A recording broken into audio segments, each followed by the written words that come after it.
Welcome, everybody. Welcome, fellow patriots. Welcome, all you deplorables, all you dregs of society, all you sycophants, all you stinkers, all you hateful people who celebrate the president and love the USA. You're always welcome here, and this is the Conservative Commandos radio show. I'm Rick Trader, coming to you from the studios of the Conservative Commandos radio network, and joining me today is the president and CEO of Frontiers of Freedom, and that's George Landrith. George, welcome back to Conservative Commandos. It's great to be here. This is the place to be. So I'm really glad to be here.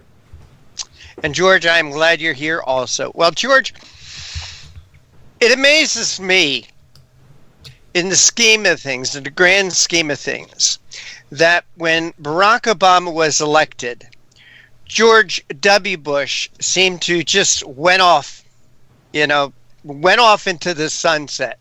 Very rarely did we hear about him until he reared his ugly head and started to criticize Donald Trump. But not so much with that Barack Obama. Yeah, Barack Obama's been around forever. It's that, I remember you and I talking about it when he was still, in the White House and saying that he wouldn't be leaving the attention, that he was going to continue because that's just who he is.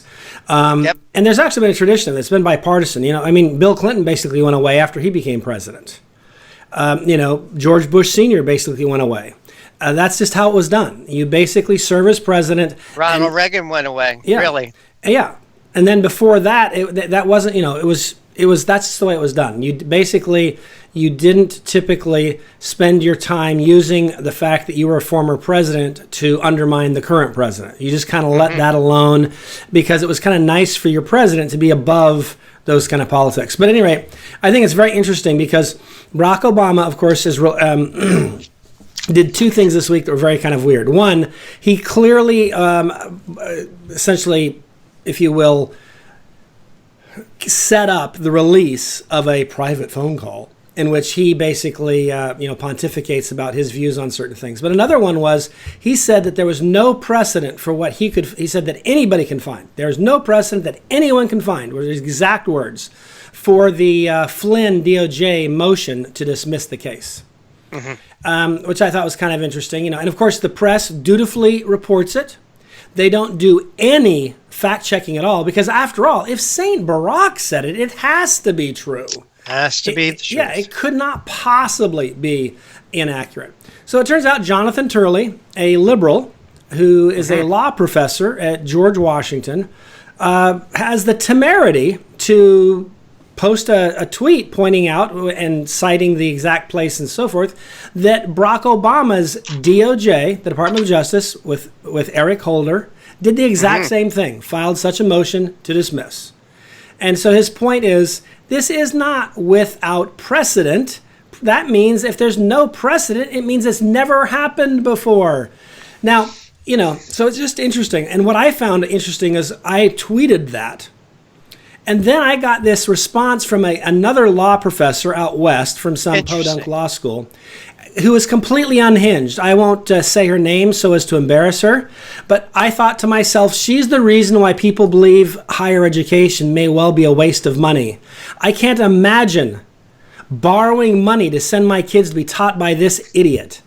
Her response to Turley, pointing out the exact time and place and evidence that this did have, in fact, a precedent, was to post an article suggesting that Turley likes to get attention. A bunch of psychobabble. And it's kind of like, okay, time out. I don't know that that's true at all. I don't know Jonathan Turley well enough. I've met him. He did not strike me as an egomaniac when I met him, but I don't know. But my point is, let's assume, for the sake of the argument, he loves attention. What does that have to do with the fact that he posts the time, place, and date that this exact same thing happened when Barack Obama said it never happened? Isn't Jonathan Turley, George, correct me if I'm wrong, is supposed to be a journalist? He's actually a law professor who writes columns. So, okay. So I'm not sure he would consider himself a journalist, but he writes enough that you'd have to conclude he's at least partially a journalist. Okay. But I if you read might his be. bio, he's more generally referred to as a constitutional law professor. But Okay. he's he has literally, if you Google his name, you'll see he has hundreds of articles. So that kind of makes Well, him a journalist. well, maybe he is doing the job that journalists should be doing. Yeah. Well, fact checking. I mean, the media will only fact check Republicans. That's just the reality is they don't seriously fact check Democrats. Most of what Democrats say passes for, oh, of course, that's true. Of course. And it just occurred to me, the problem with the left is they emote. They feel. They don't think. Like, this is an example. If someone says to you, how do you feel about those tax cuts? What do you know about the person that asked the question? Very little. Nothing. Well, I would say, again, let's say they say, wait. how do you think about it? What do you think of these tax cuts? Or how do you feel about them? I got you. Isn't there a difference? And Yeah. my point is, I would argue the left asks you how you feel about things. Well, And that's what the left does. They do things and they think everything should be run on feelings and emotions. right. And I'm No not logic and downplaying. reasoning. Yeah. No logic and reasoning, all feelings and emotions. Right. There's a place for feelings and emotions, and there's a place for fact and reason. For example, if I hire a engineer to build a bridge or a skyscraper, I'm kind of hoping that he's not going to do it based on feelings. I'd kind of like it to be done based on fact and reason and his expertise of training. Right. I don't know if that's too much to ask. But yet that's the way the left operates is if you feel good about the bridge, that's all that's needed. It doesn't actually have to stay up or hold up cars or trucks, but if you feel good about it, then we're all good. And that's how they view public policy too. It's a joke. It is. George, in fact, when you said feelings and emotions, where can feelings and emotions be used? I thought with family, with loved ones, whatever. But I think part of the problem with society today is, for instance, kids are being raised on feelings and emotions. Parents wanting to be their kid's best friend instead of a parent. So maybe some even facts and logic should be used there. But certainly with things like tax cuts, certainly with things like running the country, making the best decisions for running the country. Right. I think that should be facts. Yeah, foreign policy. How do you feel about it? You know what? I want to know that America's safe. I don't want to feel like America's safe. I actually want it to be so. And it's just very interesting to me because it was almost a revelatory experience, because what I realized is that these people are incapable. I'm not saying everybody who's ever been a Democrat's incapable. I'm talking about the far left. They're incapable of rational thought, because to have rational thought would require them to confront their feelings and check them with facts. And then they might have to actually change their position. And you wouldn't want to do that, because then you wouldn't be ideologically pure. So so people like AOC and Nancy Pelosi and so forth, they feel about things. And the numbskulls in the media feel about things. And which is, if you think about it, you probably don't subject the things that your wife tells you to the same level of scrutiny that you might a person that you don't trust, right? Right. That makes sense. I don't fact check everything my wife says. I have a long experience with her, and she's honest and so forth. Also, I love her. So, those feelings enter in as well. The problem is the media loves Barack Obama. It's like he's their spouse. And so they don't subject him to real scrutiny. The reality is, if you believe that government needs to be watched by a watchdog like the press, you're going to have to elect Republicans, because they won't do the job if it's Democrats there. They just simply, no way, not doing it. We're just going to, they become their press secretary. So if you want a rigorous, if you will, watchdog to keep an eye on government, to challenge the assumptions, to ask the tough questions, to ask follow-ups regularly, not just once in a blue moon, you have to vote for a Republican, because you won't get that with a Democrat. Well, we've known for a long time, George. We've known for a very long time how liberals differ from the way they govern from conservatives, and it is the feelings and emotions. The problem is, as I say it, where the biggest flaw of this making decisions with feelings and emotions is it in our judiciary system. Yeah, that's true. You know. Yeah, and that's, I think, another reason why the judges that the left wants to foist upon us is really dangerous, because it's not a choice between a judge. If a conservative judge is a judge, then he'll make people do conservative. No, he doesn't. A conservative judge doesn't actually try to get conservative outcomes from a public policy perspective. Right. He simply tries to follow the law and interpret the Constitution as it was intended. And in some cases, that may mean that he'll uphold a law that he doesn't really like very much, that if he'd been in Congress, he would have voted against. But the Constitution doesn't prohibit sometimes stupid laws. And I think we see that a lot with John Roberts. Yeah.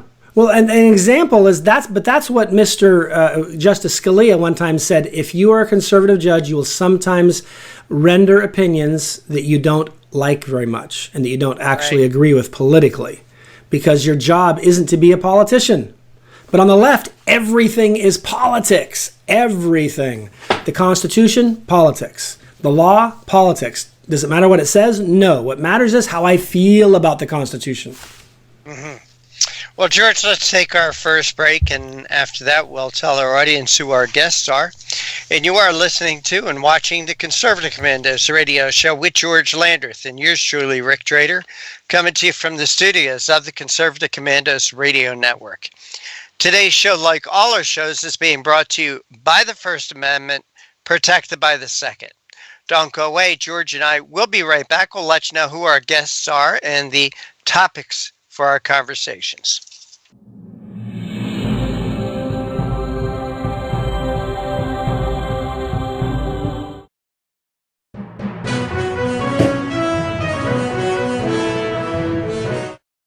Mom, thank God you're going to be okay. So relieved. But you both should know when my time comes, I have a final expense policy with Senior Care USA. Is Senior Care USA the life insurance policy that helps loved ones pay for funeral expenses and other debts? Bill and I called to get more information. Yes, and there's an immediate payout of up to $50,000. If you're over 50, call Senior Care USA now to learn more about final expense insurance plans. There's no medical exam, even if you have a pre-existing condition like I do. When I called, the quote was free, and there was no pressure. I found out that policies start for as little as 35 cents a day. Rates will never increase and coverage won't decrease. I'm going to call today. Ask about the free prescription discount card. Oh, I'm so glad you'll be taken care of. Call 1-800-822-7419. That's 1-800-822-7419. But is it? It's really just the beginning, right? Have you written a book and want it published but don't know where to start? You're not alone. Page Publishing cuts through the confusion that most new authors face, like copyright protection, barcodes, printing, and digital uploading. We will get your book into bookstores now. We guide you through the publishing maze and help you distribute and sell your work in hard copy and ebook formats. That's right. We will digitize and place your book for sale on Amazon, Apple iBooks, and Google, offering it to millions. Don't waste another minute. Most publishers won't even look at new author submissions, but we're different. We review your book and provide you feedback in about a week. If we decide to publish your book, your work ends and ours begins. From copy editing and proofing to typesetting and book cover art, our team gets you into bookstores fast. Call 1-877-461-5033. Does your current bathroom need to be updated immediately? Introducing One Day Bath and Shower Remodeling, the complete and hassle-free way to get the new bathroom of your dreams in as little as 1 day, and for as little as $199 a month. Yes, the experts at One Day Bath and Shower Remodeling will come to you anywhere in the country and show you all the customized options. Now you can have a brand new bathroom in as little as 1 day. Large or small bathrooms, if you want a new bathtub or shower installed, we can do it in as little as 1 day. And if you call right now, you can save $750 off your remodel. We make it easy by offering you financing as low as $199 per month. So for as little as $199 a month, you can finally have the bathroom of your dreams. Call now to schedule your free in-home consultation.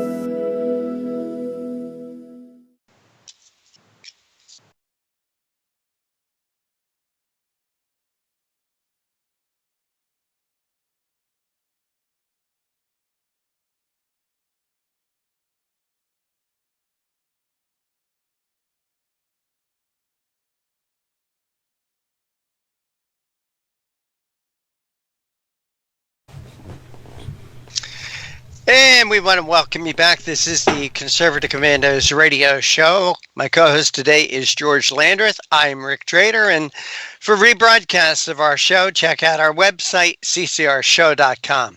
Well, George, our guests are the hallmark of our show, and we've got a couple of great ones joining us once again.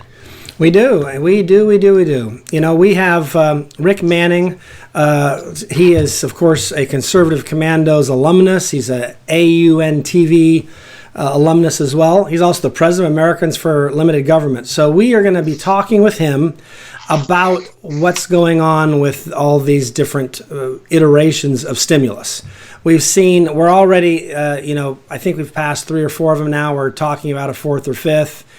We're up into numbers that would break records for 1 year deficits to add to our national debt. And so one of our concerns, of course, ought to be, can we afford all this? We certainly want to get out of the mess we're in. Maybe the best way to do that is to get us back to work.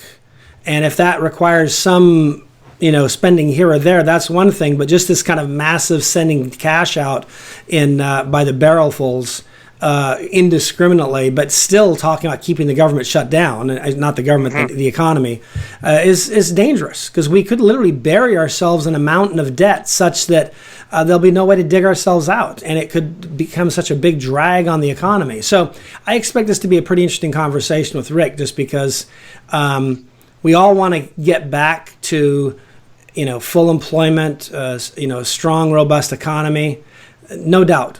But that's going to be done by work, not by government mailing checks. The government might be able to mail checks to help people, through a short-term crisis, but it's not actually going to fix the economy. What will fix the economy is us doing things, making things, working, being productive. Anyhow, it's a very frustrating issue, but again, it all depends on if you want to feel about it or think about it. That's right.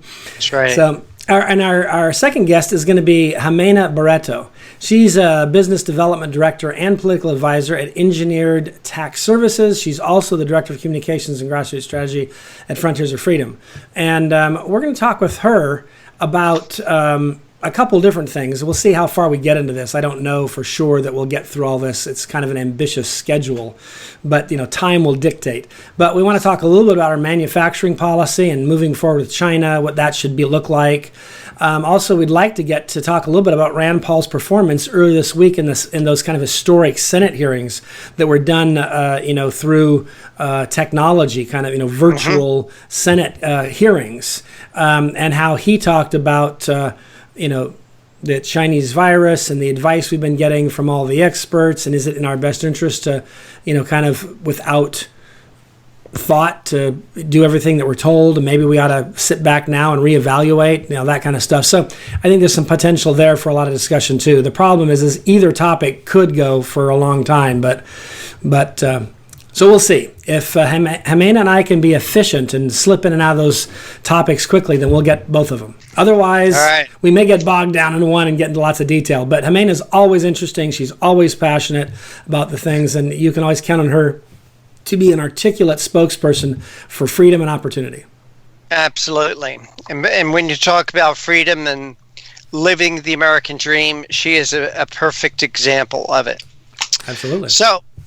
So George, what else is on your radar screen today, my friend?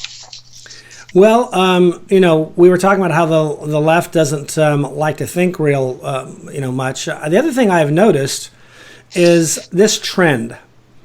and maybe you can help me spot the trend. But for example, Republicans want to disenfranchise voters. Republicans want to make our voting system insecure. Republicans wanted to sell out our system to the Russians. Republicans, Republicans or President Trump was trying to use the power of government to attack his political enemies. George, now, what do we know about like each of those things? The Democrat playbook, the Democrat talking points playbook there, George. Is that your new reading? Yeah, well, not only that, those are the things the Democrats do. In other words, everything they accuse you of doing. If a Democrat says you're doing something, you can take it to the bank. They're actually doing it. They're accusing you, but they're doing it. And all those things I mentioned, that's how it worked out. It was Hillary who was colluding with Russians. Okay? And that's now a matter of public record. It is, on top of that, when you look at the issue of who was using government to attack and try to, disadvantage their opponents, it was the Obama administration, their DOJ, their FBI. It was actually Vice President Biden, too. Because we now know he was one of the people who wanted to unmask General Flynn. So it's just amazing to me how these people project. In other words, if they were to accuse you of robbing a bank, I guarantee you, if you go look at footage, you'll find that one of the recent bank robberies was committed by them. Because that's how they operate. These people are pathological. I think we have a lot, they don't think, they only feel. And on top of that, they project. So listen carefully to what they accuse you of, because you know what they are up to. So, so when they talk about when they say Republicans only want people to die, that's them. That's them. That is them. And that's because they want a horrible story so that they can use it to defeat the incumbent. It's just, the bottom line is, listen carefully to what they say.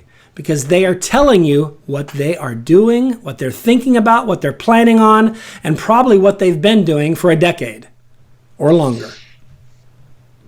Well, I think there's plenty of examples that we've seen that over time, George. And who was the congressman I don't remember the congressman's name. He was from Florida, and he held up these signs during the health care debate in Congress. The Republicans' health care plan, and he holds up the sign, Republicans want you to die. Yeah. Well, I think, I think it was Alan Grayson, wasn't it? There you go. Yeah, Alan Grayson was a lunatic. Yeah. I just if he were a Republican, I'd switch parties because he was such an embarrassment. It's just like he was a kook. Well, fortunately, I think he's gone now, isn't he? Yeah, he's no longer in the House. He lost his seat. I think even in his home state of Florida, the local Democrats, it was just way too much for him. Because he really was a lunatic. I think he probably has some emotional or mental issues. Yeah. George, there was a James O'Keefe Project Veritas video that came out the other day, how CBS News actually staged an event, and they reported it as a breaking news story. Yeah, and if you recall, they said they didn't stage it. When they were confronted with this allegation, they vociferously said, "That's outrageous, you and your conspiracy theories. We didn't do that." Guess what? They did it. They did. And this is just the press. You can always count on the press, quite frankly, to lie and misrepresent. They are an agent of making the public stupider and more uninformed and misinformed. And that's the role they play. They don't actually act as a watchdog. They are essentially aiding and abetting those who benefit from a stupid electorate. George, I saw an example of the media staging an event. I was working at a construction project in Camden, New Jersey. This was back in the 1970s, I guess it was, and it was right across the street from a school. Now, going back into the 1970s, there was a lot of teacher strikes. So about 11-ish, the Action News van pulled up to the school. And that was the only vehicle, the only person there was the Action News van, the Channel 6 ABC affiliate in Philadelphia, the Action News van. And so right after that, slowly for about the next hour, more and more people showed up. Right at 12 o'clock, right when the cameras went on, there was a spontaneous demonstration in the parking lot of this school. Teachers out there with signs, parents with signs, kids with signs. As long as the cameras were on, the moment the cameras went off, everybody went home. This whole event was staged for the noon news. And that was my firsthand example. That's my firsthand example.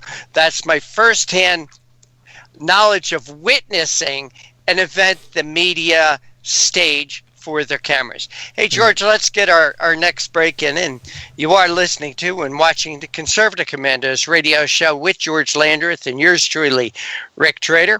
On the other side, our very good friend Rick Manning will be joining us. Rick is a conservative Commando alumni. He's also the president of Americans for Limited Government. And we're going to discuss with Rick exploding federal debt caused by the numerous stimulus packages, all within this China virus epidemic. Don't go away. George and I will be right back with our first guest.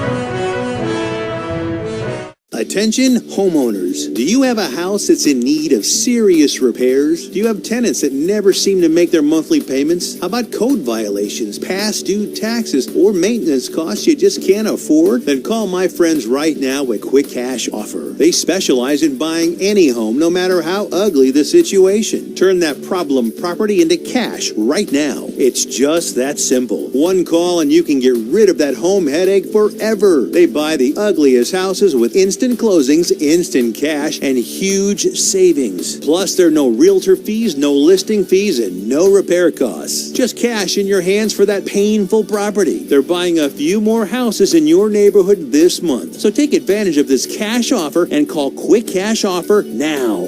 855-296-8854. 855-296-8854. That's 855-296-8854. Listen carefully. If your student loan debt is overwhelming you and things seem hopeless, we've got great news. If you're still struggling with your student loan debt, there are government programs available that may actually lower your payments by consolidating your federal student loans. Just call us. We'll review your situation and work with you to consolidate your debt. In many cases, depending on your situation, we can lower your monthly payments in half or more. It doesn't matter how much you owe or how far behind you are. Even if you're in default, call us right now to find out how we can lower your payment in half immediately.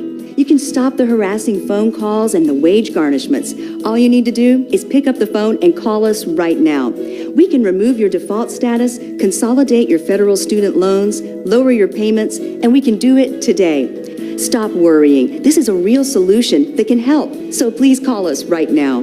Call 800-917-8671.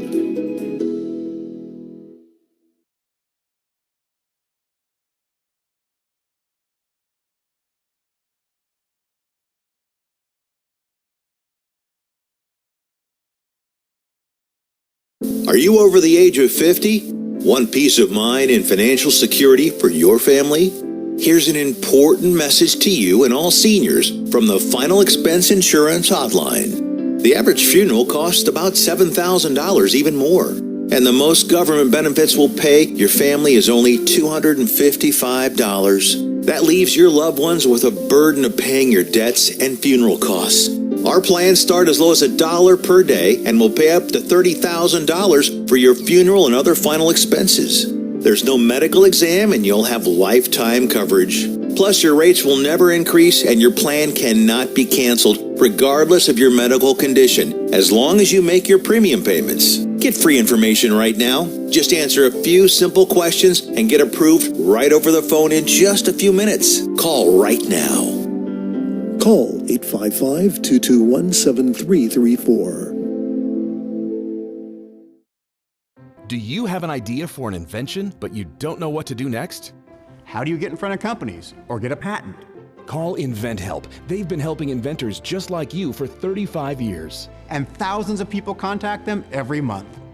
With 65 offices, you can meet with an InventHelp representative near you who will keep your idea confidential and explain their invention process step by step. InventHelp has helped over 10,000 inventors get patents. And they offer 3D animations and prototyping services to help demonstrate your idea. InventHelp's exclusive databank includes over 9,000 companies who have agreed to confidentially review new ideas, like yours. Don't wonder what to do next. Take action right now and get the help you need from InventHelp. InventHelp. Call today for free information. 800-880-2937. That's 800-880-2937 now. Welcome back to the Conservative Commandos, the radio show and the television show, thanks to the Conservative Commandos radio network, the AUN TV network, and of course, if you're not near a broadcast tower, Al Gore's amazing internet comes to the rescue. We truly are everywhere. I'm George Landrith with Rick Trader. We're your co-host today, and we are glad you've joined us because this is the place to be. If you want to hear a rebroadcast or view a rebroadcast of our show, check out our website, CCRShow.com. That's CCRShow.com. I am very pleased to introduce not only our next guest, but a good friend and a friend of the show and a familiar face to you because Rick Manning is a Conservative Commandos and AUN TV alumnus. He's also the president of Americans for Limited Government, and he also served on President Trump's, or then President-elect Trump's, transition team. And he's also the author of a book that I think you should read called Necessary Noise, How Donald Trump Inflames the Culture War and Why That Is Good for America. So with that, welcome back. We're glad to have you with us, Rick.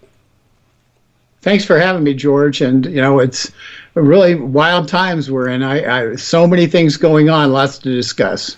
That's for sure. I wanted to ask you, I know that you're always working on things and looking at what's happening and trying to figure out solutions to what you observed. So when you look at things now, I think we're now talking about I've lost count how many stimulus packages we're now on, but one of my fears is we haven't given the ones that have gone in place a chance to have an effect, and we're already kind of, upping, and at some point I'm trying to figure out where's all this money going to come from. What say you? Well, yeah, Speaker Pelosi announced another package, believe it or not, today, maybe yesterday, but announced another package, and it's once again it's a spend-a-thon, and some of the interesting things that exist in it are a simple thing like how much ever money the District of Columbia needs, they essentially can write bonds, take out loans, and the Federal Reserve will have to buy those loans. So effectively giving the District of Columbia a capacity to write a loan for as much as they determine they need, for as long as they need, with the Federal Reserve buying that loan, effectively giving them the money. So that's one of the areas of it. They're bailing out the post office. They're bailing out all sorts of people on this thing. Yeah. It's kind of the typical, Democrat wish list kind of process. Here's the challenge, George. With the spending we already have, we're likely to end up at $29 trillion in debt. That's $1 trillion in debt, just with what we've already spent. Because one thing people don't realize is they projected a $1 trillion deficit this year, a $1.1 trillion deficit, but that was based on... That was before COVID, though. That was before any of this. That was before we put a gun to our economy and shot it in the head and caused us to have 30 million people unemployed. And none of them are paying payroll taxes. None of them are paying Social Security taxes. None of them are paying having anything withdrawn from a paycheck that in order to have their withholding. No, they're not having that stuff done. You know what's happening instead? They're getting money from the government, and they're getting a lot of money from the government. In fact, half are getting more money from the government than they actually would have gotten out of their regular paycheck. So here's what we've got. We have a perpetual unemployment motion machine where it pays people to be unemployed more than they can make back at work. And we are going to be looking at let's just be really conservative, a 28, 29 trillion dollar deficit, national debt, regardless of whether they do another Pelosi package or not. And so we've been saying very simple, we don't need any more stimulus in the country. What we need is for our economy to be reopened, let the free enterprise system work, and we will end up generating more revenues that way. We don't need to bail out states and the public employee unions. What we need to have revenues flowing into the coffers from private enterprise that has been cut off at the knees up until now. And that's what needs to happen. That's the way to revitalize our economy. It isn't to shove another 2-3 trillion in it, because that's dangerous. It's just flat out dangerous. Well, it's also clearly not sustainable. I mean, sure, the government can print money if it wants. That's not a long-term good solution. But you can't actually run an economy in perpetuity on that. You could do that for a little while, but at some point, the economy actually does have to produce something of value, whether it be a service or a product, and it has to be able to, transact business. That's just how it works. You can't just print money forever, because if that were the case, we would all just stay home all our whole life and just tell the government, you print money and I'm going to be watching TV and playing games and having fun. I'm going to be on vacation all the time. You guys just keep the printing presses rolling and we'll all be happy. Yeah, that's not how it actually works. That wouldn't work. It would all cave in on itself in a short period of time and would be worse than a third world banana republic. And we'd have poverty and people starving to death. There's a new economic system that's being proposed by people like AOC, and that is it's the perpetual motion machine. And what you do is you spend as much money as you want, you print the debt, the Federal Reserve buys the debt, and then the Federal Reserve buries the debt, basically makes it go away. And so it's really a neat trick until people figure it out, and then your money becomes worth nothing. And it doesn't. The bottom line is it only works until it doesn't work. And we're about to test that. We're about to test that. The ultimate theory is that the United States is too big to fail. Well, let me explain to you what too big to fail means. The current economy in the world, let's assume that they get the world's economy has a similar 25% drop in their GDP, which is the amount of wealth in the world, the gross domestic product in the world. Let's assume they have the same 25% drop in the world GDP that the United States is expected to get over the next quarter. That's a Goldman Sachs estimate. So what that means is we go from 86 trillion down to, let's say, 65 trillion. Let's be real conservative. It's only 22%. So you're down $65 trillion world GDP. I've already laid it out how we get to 28, 29 trillion. So let's just say we're at 30 trillion, just to round up and make it easy math. 30 trillion U.S. debt total. The world GDP, 65 trillion, 66 trillion. It doesn't take a genius to see that just the amount of wealth that's sucked up just buying our debt, just purchasing our debt, is money that doesn't go to do anything in terms of growing business or growing the GDP back. It's merely sucked out of the world economy, and we're talking trillions of dollars every year of debt we have to sell. With the additional $4 to $5 trillion of debt that has to go on the market, guess what happens? Now, we might only pay 1% interest rate on that debt right now. And so everybody said, oh, this is a great time to run up debt. Only problem is every single dollar that somebody has to put into our system in debt is a dollar that doesn't get invested in farming, in new farming, or in research, or in any kind of development of new materials, new growth. It all gets sucked up by the U.S. economy. At some point, the rest of the world is going to say no. And when the rest of the world says no, that's when we become Argentina, Venezuela, Greece. And all those neat benefits, the Social Security and all that stuff, the Medicare, all those neat things that we all get, none of us get those anymore. Because the people who own the country, it's not the voters. We gave away our ownership because we became a debtor nation who can't afford to pay her bills. That's a scary thought, and I think it's one that I wish more people in Washington were paying attention to. I suspect that Congressman Thomas Massey's paying attention. I suspect Rand Paul's paying attention, probably Mike Lee, but I'm not sure there's a lot of guys paying attention to this. It worries me, to be honest, that you and I are having this conversation. I wish more people on Capitol Hill were. But we are up against the break, and I want to remind you, you're listening and viewing The Conservative Commandos. I'm George Landrith with Rick Trader. I've been talking with Rick Manning. He is the president of Americans for Limited Government. And I just want to remind you, we're coming to the Conservative Commandos Radio Network, the AM and TV Network, and of course, always Al Gore's amazing internet. Don't forget to check out our website, ccrshow.com. Don't go away. We'll be right back.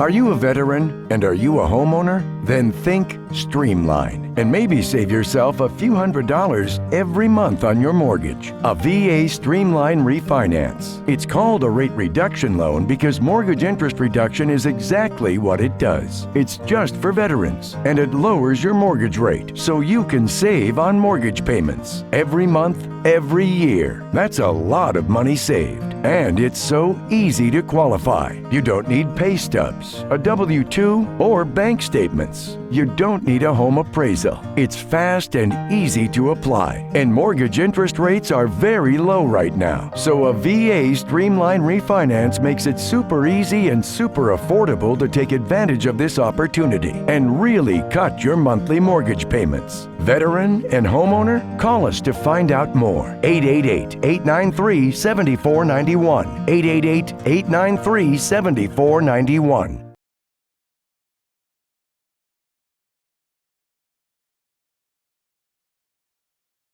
Do you have an idea for an invention, but you don't know what to do next?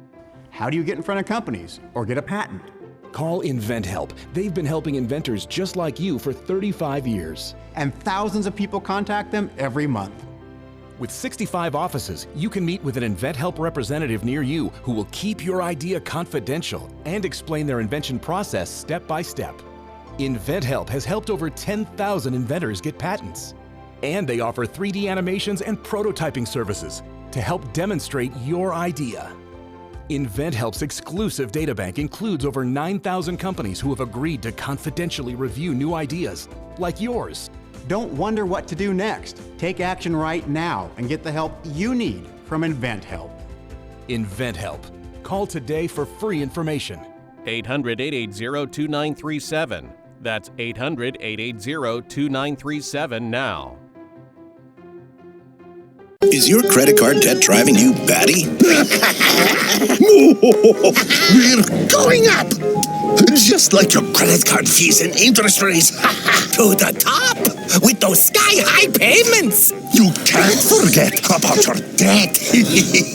Always fear, the debt suckers are here!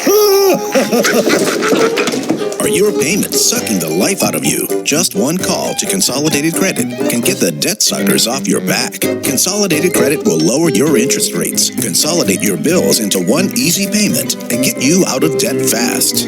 Call Consolidated Credit and get your life back.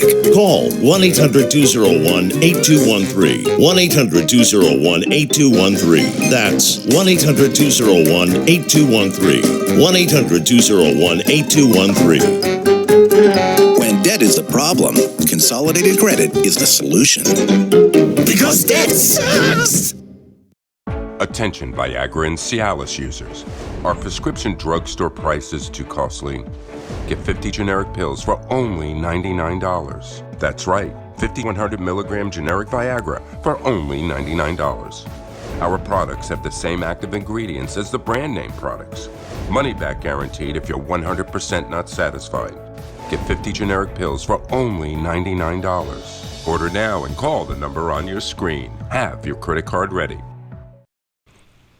Welcome back to the Conservative Commandos, the radio show and the television show carried on the AUN TV network, the Conservative Commandos radio network, all over this great nation, and Al Gore's amazing internet, everywhere with the possible exception of North Korea, China, and Iran. They're not big on freedom there, so I think we might be banned. But everywhere else, we're there. We're glad you're there. We're glad you're here. We're glad to be here with you. I'm George Landrith with Rick Trader. We are your co-hosts today. And I do want to remind you, if you want a rebroadcast of our show, check out our website, ccrshow.com. We've been talking with Rick Manning. He is the president of Americans for Limited Government, and he is also the author of a great book, Necessary Noise, How Donald Trump Inflames the Culture War and Why This is Good for America. And that might lead into some of the political correctness we've seen going on, because I think that's one of the things Donald Trump does is he attacks that. But before we go there, we were talking in our last segment about this national debt question.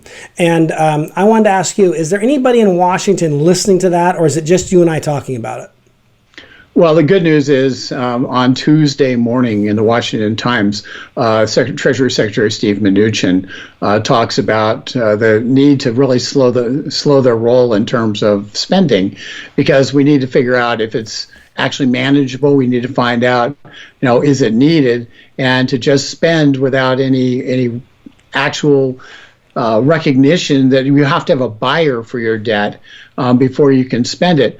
It just is irresponsible. So Secretary Mnuchin has said that. Donald Trump has said that while advocating for some additional spending, or at least tax cuts, which affect the other side of the equation.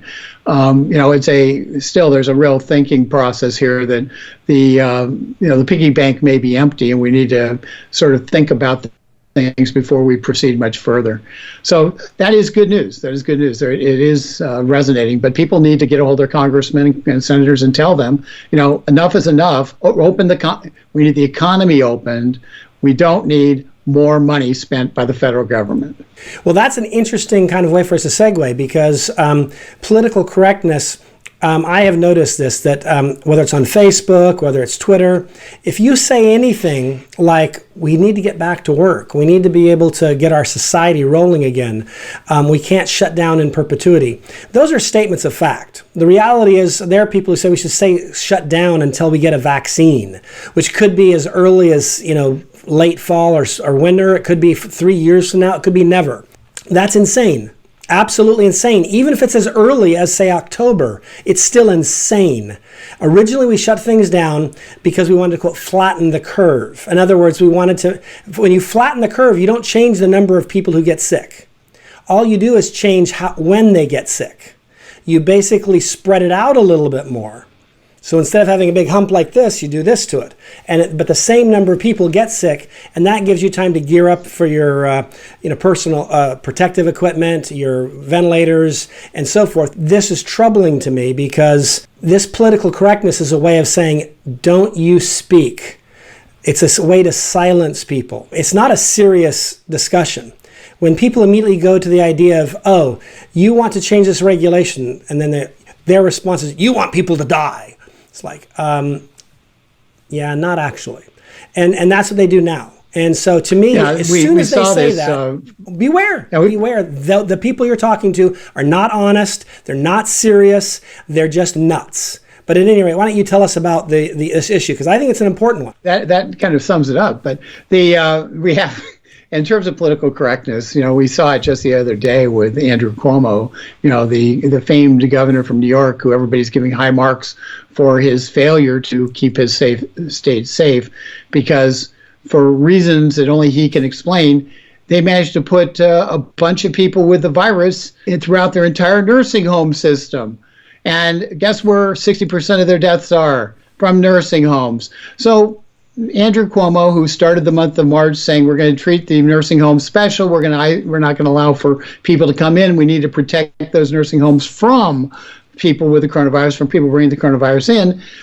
Less than 2.5 weeks later, managed to have a mandate come from his health department against the nursing homes' wishes, forcing them to take coronavirus patients into those nursing homes, and thousands of people have died as a result of that decision in those nursing homes. Well, one thing that's worth pointing out too is that when the nursing home said, we don't have the equipment, we don't have enough personal protection equipment, we don't have ventilate, we don't have the equipment to do this. You know what his response was? Not my problem. Right, not his problem. We've known since the outset, since the Washington State, the nursing home Evergreen, where we watched the death toll go up, and just up and up and up from one nursing home, and nowhere else had any death, but one nursing home. We saw what happened as this disease ravaged that nursing home, and we didn't know better. We didn't know, but after that, this is 2 months later. After that, almost 3 months later, we actually do know. We know. And there is no excuse in the world for Governor Cuomo or anyone else saying, well, gee, we want to make certain that the coronavirus patients have enough, that there's enough beds for them, which, by the way, there are, absent the nursing homes. And so we're going to put those patients into nursing homes. And George, it's personal for me because in California, my stepsister is in a rehabilitative care facility. And they moved COVID patients into her facility, and they put big, saran wrap between the various sections. And 2 days ago, maybe it was Sunday, she was told, oh, you've been exposed to the coronavirus because one of the people who was working on the other side came over here and worked on you, and now she's sick.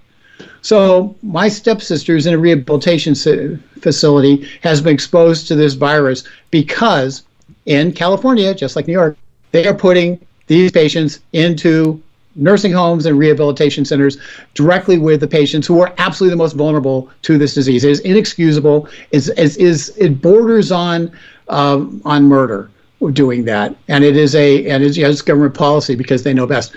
But remember, this is the same Andrew Cuomo who has said this week, oh, this is the European virus, not the Chinese virus. This is the European virus. Why, you might ask, is it the European virus? Because we got so many cases from Italy and from elsewhere in Europe. And oh, by the way, 80% of the cases in the United States are from New York City. But he's calling it the European virus because so many of the cases came from Europe.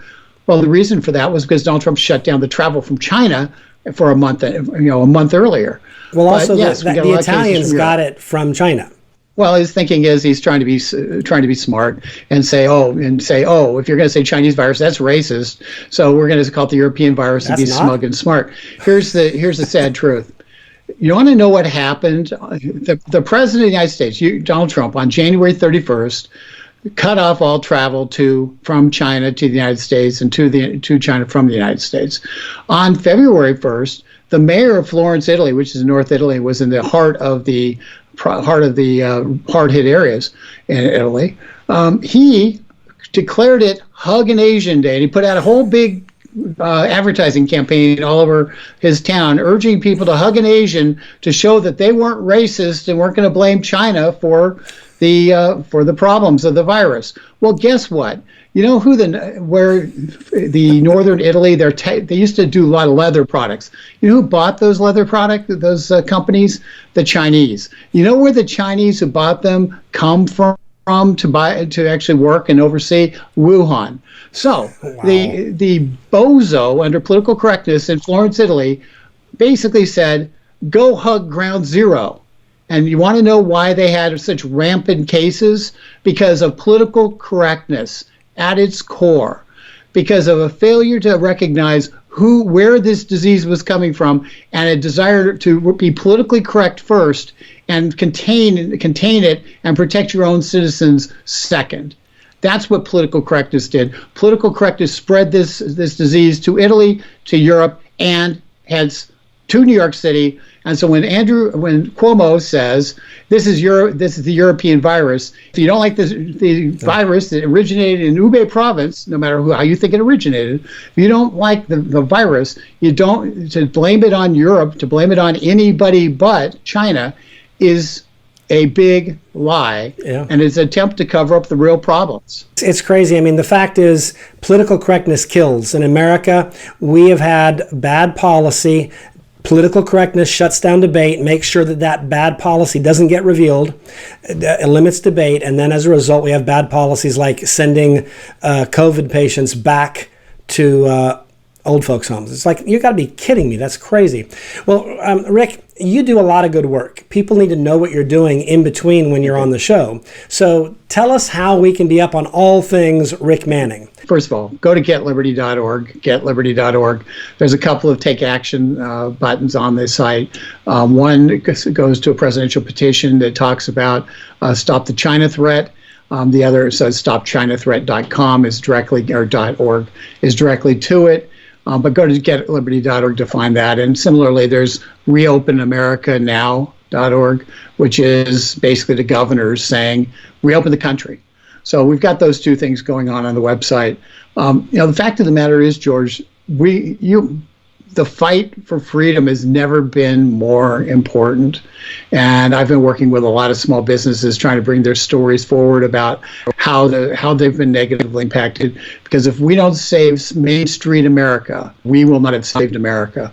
And we will, those old West ghost towns with tumbleweeds blowing through it from the 50s movies will be a reality in every city in America, because there won't be a tailor, there won't be anybody on those streets. Those businesses will have been destroyed because of, not because of the Chinese virus, but because of our fearful reaction to it. That's the truth. GetLiberty.org. Thanks so much for spending time with us. This has been very enlightening, as always, and I appreciate the good work that you're doing.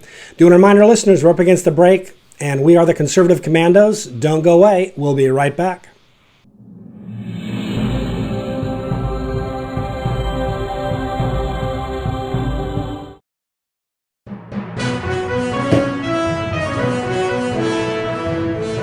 Everybody wants cheap airfare, but where do you find it? You call low-cost airlines. Their prices are direct from the airlines, and they're so low you can't find these fares published anywhere. They specialize in cheap flights, discount hotel rooms, cheap car rental rates, and great package deals anywhere around the world. Wherever you want to go, they can help you get there cheaply and with a best price guarantee. If you want the lowest prices on your airline tickets or other travel services, call now. That's right, call. That's the only way to get these rates. Experts are standing by 24/7 to get you the cheapest airfare and hotel rates available. So don't wait. Call right now for the lowest travel prices anywhere and for great last-minute travel deals too.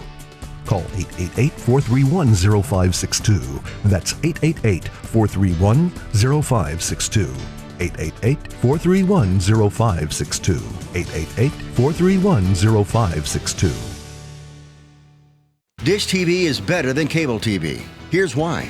Dish has the nation's lowest TV price, along with an award-winning DVR that can skip commercials, record 8 shows at once, and get access to thousands of movies at your fingertips. Cable simply can't even compare. So the smart choice is to cut the cable and get Dish. Plus, you get all these great TV features, free HD DVR upgrade, free installation, and free movie channels. Say goodbye to cable and get more with Dish TV. 877-290-7764, 877-290-7764. As an added bonus, you can switch to Dish now and receive a $50 Visa gift card. So call now and get Dish TV.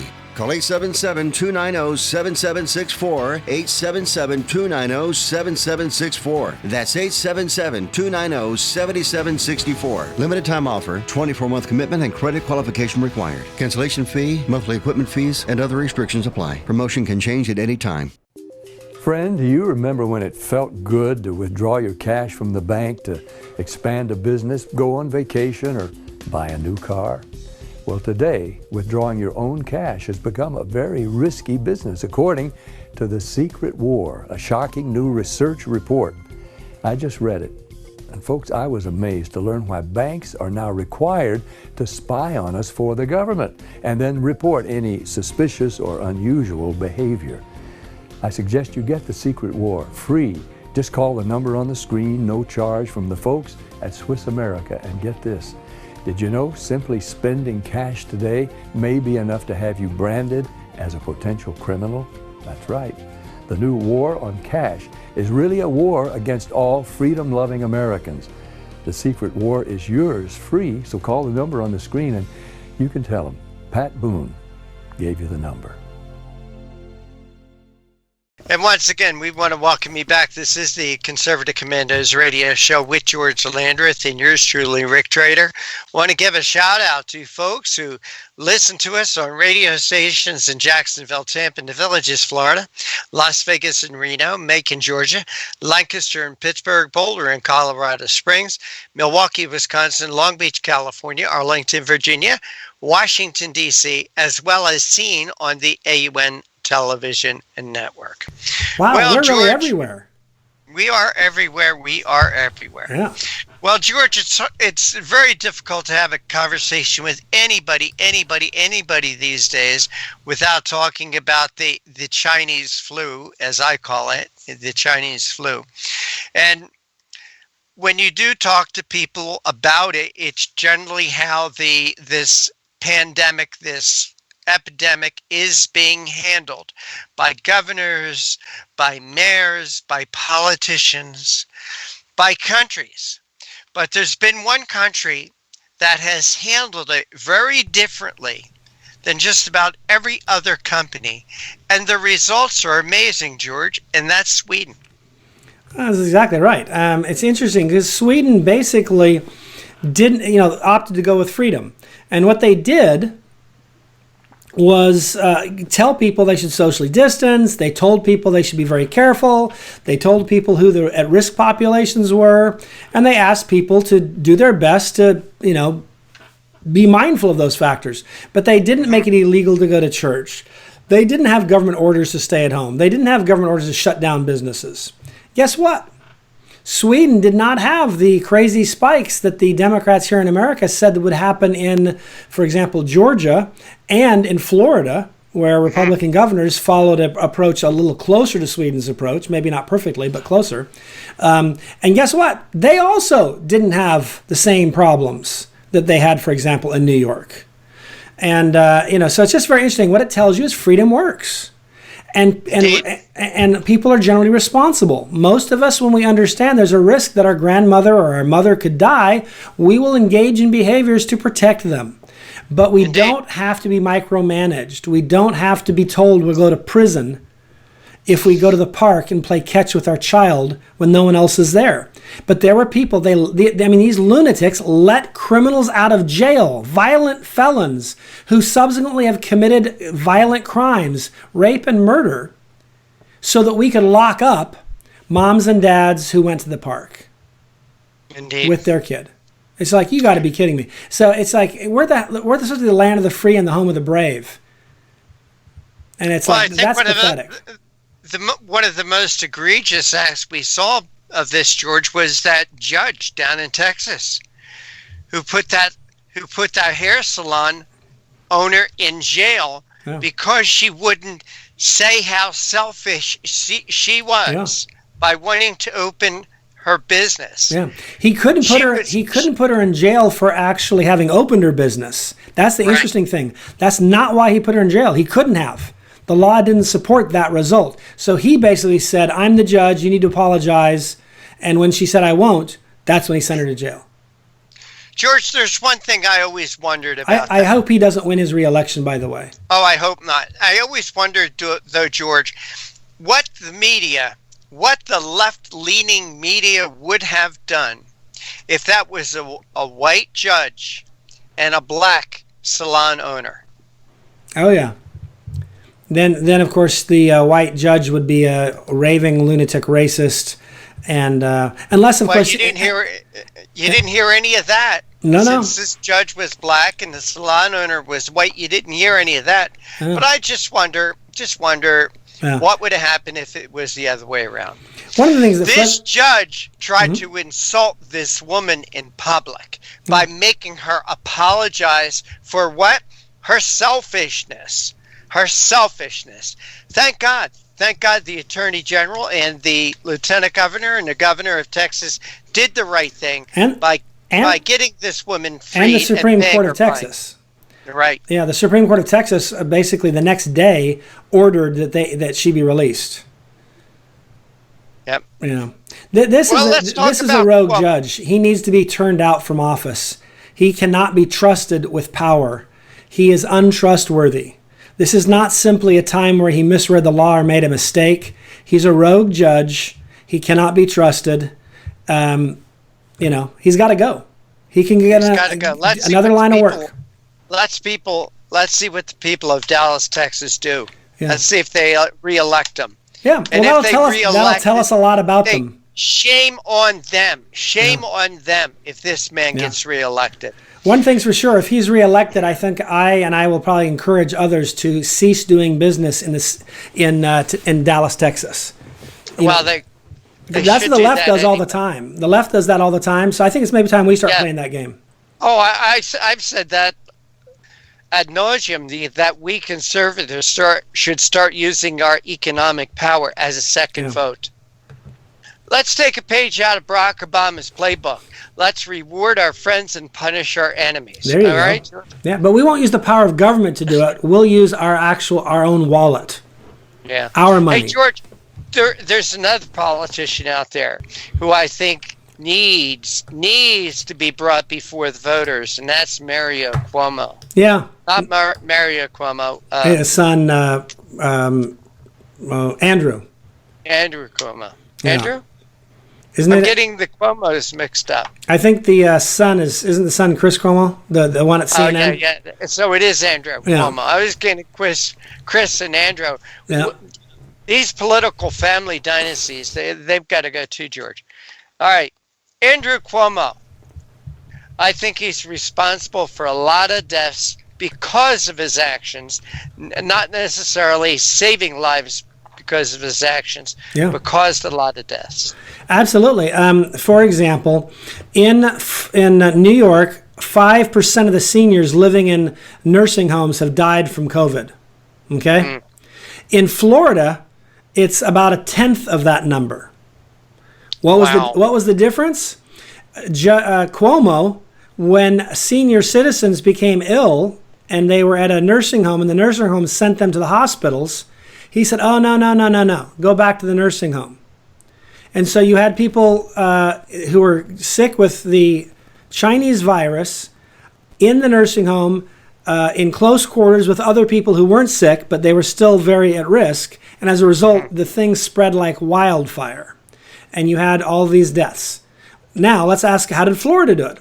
Governor DeSantis did not do that. In fact, if I recall, I remember hearing, at least as of last week, there was not, in the huge retirement community of the Villages, where we have loyal listeners. You have a station there. That's right. But the bottom line is, it's a gargantuan, huge development. This isn't just a single facility for a couple hundred people. There are literally thousands of people who live here. It's big. It's got like its own zip code. You know what I mean? Anyhow, bottom line is, they've had 0 deaths from the Chinese virus. Why? Wow. One, they could go outside, they could play golf, they could do things to maintain their health. Outside was good for them. And Ron DeSantis put in place a lot of policies that were targeted to protecting at-risk populations, as opposed to just demanding that everyone in the state of Florida stay home and lock your door, which doesn't do any good at all. And in fact, George, fresh air and sunshine are natural enemies of any flu or virus. No, it's absolutely true. And on top of that, I think it's important to recognize that in New York, where they had the longest and the most, at least one of the longest and one of the most kind of draconian stay-at-home orders, a lot of the people who died of this virus were staying at home. And because they had to stay at home in a very confined space for 6 weeks, they ended up getting exposed. And families that had like workers that were essential and therefore had to be out working, they had a much lower incidence. So obviously staying in wasn't that helpful. Very interesting. Well, George, let's take our next break, and we've got another great guest coming up after this next segment. But you are listening to and watching the Conservative Commandos radio show with George Landrith and yours truly, Rick Trader, coming to you from the studios of the Conservative Commandos radio network. Avoid disappointment and future regret. Don't go anywhere. George and I will be right back with more news and commentary.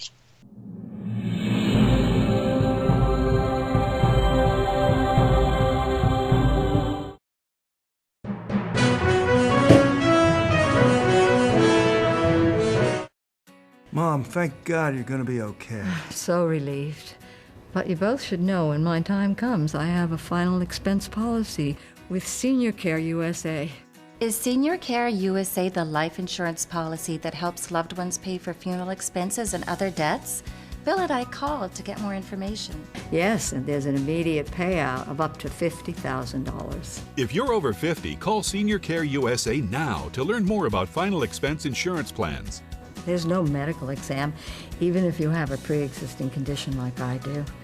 When I called, the quote was free, and there was no pressure. I found out that policies start for as little as 35 cents a day. Rates will never increase and coverage won't decrease. I'm going to call today. Ask about the free prescription discount card. Oh, I'm so glad you'll be taken care of.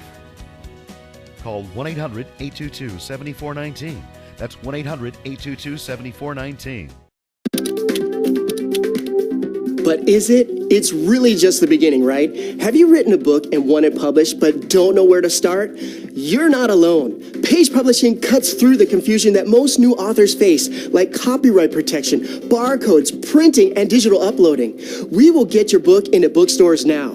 We guide you through the publishing maze and help you distribute and sell your work in hard copy and ebook formats. That's right. We will digitize and place your book for sale on Amazon, Apple iBooks, and Google, offering it to millions. Don't waste another minute. Most publishers won't even look at new author submissions, but we're different. We review your book and provide you feedback in about a week. If we decide to publish your book, your work ends and ours begins. From copy editing and proofing to typesetting and book cover art, our team gets you into bookstores fast. Call 1-877-461-5033. Does your current bathroom need to be updated immediately? Introducing one-day bath and shower remodeling. The complete and hassle-free way to get the new bathroom of your dreams in as little as 1 day. And for as little as $199 a month. Yes, the experts at One Day Bath and Shower Remodeling will come to you anywhere in the country and show you all the customized options. Now you can have a brand new bathroom in as little as 1 day. Large or small bathrooms, if you want a new bathtub or shower installed, we can do it in as little as 1 day. And if you call right now, you can save $750 off your remodel. We make it easy by offering you financing as low as $199 per month. So for as little as $199 a month, you can finally have the bathroom of your dreams. Call now to schedule your free in-home consultation. And welcome back. This is the Conservative Commandos radio show. I'm Rick Trader. My co-host is George Landrith. George is the president and CEO of Frontiers of Freedom. And once again, for rebroadcast of our show, be it the radio version or the TV version, best place is check out our website, ccrshow.com. That's ccrshow.com. Share it with a friend. Well, George, there's a couple of very interesting polls out tonight. There are, and interesting where they came from. Because I often will dismiss polls because I know that people who conduct the polls aren't very honest. But that usually means that the results don't favor their favored candidates. That may still be true, but this is very revealing. A new CNN poll says that Biden claims that Biden is up on Trump narrowly, but like I said, they tweak the numbers in their favor. Oh, they're the same people that got the prediction of the 2016 election, right, George? Remember the night Hillary Clinton won? Yeah. CNN had that right. They had that right. But there is another poll out that is interesting to me, and that is they polled 15 so-called battleground states like Arizona, Colorado, Florida, Maine, Michigan, Minnesota, New Hampshire, Ohio, North Carolina, Virginia, Pennsylvania, and Wisconsin. Guess who's up there? That Joe Biden again? No. No. The reality is those are states that if you took them collectively, Trump won narrowly by about 1 percentage point in 2016. Very close. Remember, some of those states he only won by a few thousand votes. Mm-hmm. Guess what? Now he's up by 7 points in those areas. So I'm not quite sure how CNN's poll could possibly be true if this poll is accurate, but normally the way CNN does it is they will oversample dramatically Democrats and they will undersample dramatically Republicans. And sure, I understand. If you go to the DNC and you go in there on their lunchroom break and sit around and ask people who they're voting for in November, guess what? You're going to get a landslide for Joe Biden. But guess what? That's not real America. Yeah, I also wonder where they do the polls. Do they do their polls in states like California, New York, Connecticut, New Jersey, Washington, Oregon? George, where do they do the polls? Another thing about a poll is the way the poll is questioned. Mm-hmm. So you got to... Yep. The wording makes a huge difference. You can ask the exact same question substantively, but phrase it just a little differently, how you wordsmith the words, and get drastically different results. So that's one of the reasons why a good pollster understands how to pull out the stuff that makes it charged. Because what he doesn't want to do is test his ability to shift the outcome on the poll, because that's not an accurate measure. It just is it's just a way for him to make the news. Oh, look, I can push the American opinion this way temporarily because of the way I asked the question. It doesn't mean that America feels that way. And so good pollsters know how to sample properly, not just ask, don't hang out at the local union hall when you're taking the poll. Actually ask a broad section of America. Different states, different backgrounds, right mix of Republicans and Democrats, etc. And on top of that, like you said, they got to ask the question in a way that doesn't suggest the right answer.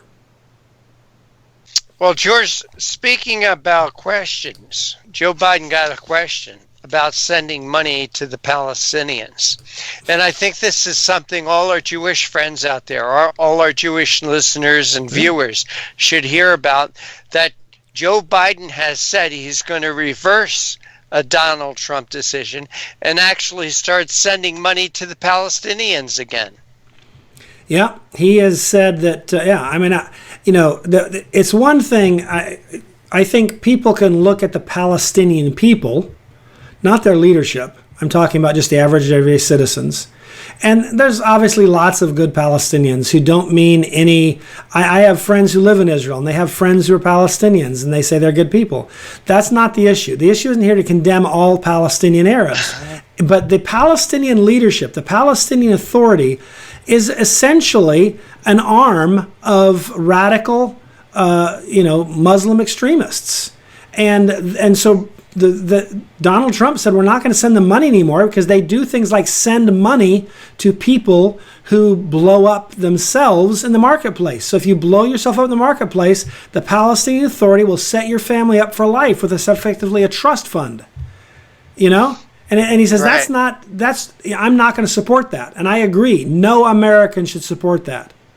Even Joe Biden does. Yeah, well, he does, but I question whether he's probably every other lockstep Democrat in that politician is all in Congress is probably in lockstep with that. From Nancy Pelosi and Schumer, Nadler, all the way down, they're all in lockstep with that same position.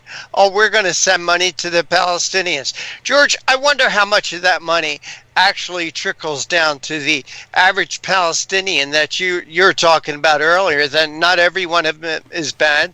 That Yeah. No, I think it's a fair question. We do know, for example, Yasser Arafat, who was once the leader of the Palestinian Authority, that when he passed away, his wife was fabulously wealthy. Mm-hmm. Now, what did he do for a living to make all that money? The answer is he was a terrorist. He was skimming it off the top. There's not a lot of money in terrorism. He was skimming off the top the money that nations would send for humanitarian relief to Palestinians, and he pocketed it, and it sent it off to, Swiss bank accounts in his wife's name and things like that. So these guys are as crooked as the day is long. And I think that, if Joe Biden wants to advertise that he's going to get into bed with these people, that's his business. Now, if he wants to come up with a way to help underprivileged Palestinian people that does not involve putting money in the hands of people who support terrorism, fine, we can have that conversation. But the idea that he's going to support the Palestinian Authority and its government structure is outlandish. And I would hope I hope it's more than Jews who pay attention to that. I hope that Americans, Christians, atheists, anybody who says it is not right to effectively become the supporter and funder of a terrorist-associated group. Indeed. Well, George, let's take our next break because we've got another fantastic guest joining us. And you are listening to and watching the Conservative Commandos radio show with George Landrith and yours truly, Rick Trader. Ximena Barreto is going to be joining us. He is the Director of Communications and Grassroots Strategy for Frontiers of Freedom. And we're going to be talking with her about manufacturing policy in China. Don't go away. We'll be right back with our next guest.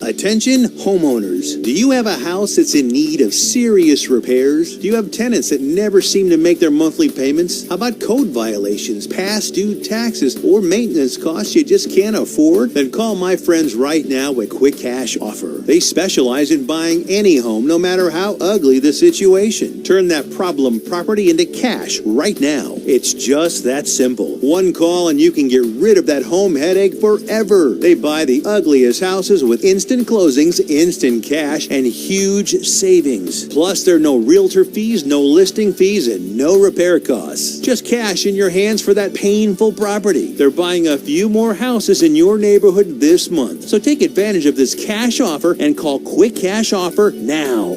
855-296-8854. 855-296-8854. That's 855-296-8854. Listen carefully. If your student loan debt is overwhelming you and things seem hopeless, we've got great news. If you're still struggling with your student loan debt, there are government programs available that may actually lower your payments by consolidating your federal student loans. Just call us. We'll review your situation and work with you to consolidate your debt. In many cases, depending on your situation, we can lower your monthly payments in half or more. It doesn't matter how much you owe or how far behind you are. Even if you're in default, call us right now to find out how we can lower your payment in half immediately. You can stop the harassing phone calls and the wage garnishments. All you need to do is pick up the phone and call us right now. We can remove your default status, consolidate your federal student loans, lower your payments, and we can do it today. Stop worrying. This is a real solution that can help. So please call us right now. Call 800-917-8671.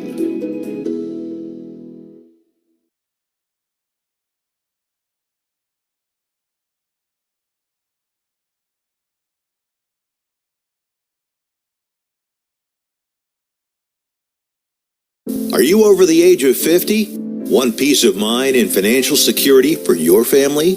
Here's an important message to you and all seniors from the Final Expense Insurance Hotline. The average funeral costs about $7,000, even more. And the most government benefits will pay your family is only $255. That leaves your loved ones with a burden of paying your debts and funeral costs. Our plans start as low as $1 per day and will pay up to $30,000 for your funeral and other final expenses. There's no medical exam and you'll have lifetime coverage. Plus, your rates will never increase and your plan cannot be canceled regardless of your medical condition, as long as you make your premium payments. Get free information right now. Just answer a few simple questions and get approved right over the phone in just a few minutes. Call right now. Call 855-221-7334. Do you have an idea for an invention, but you don't know what to do next? How do you get in front of companies or get a patent?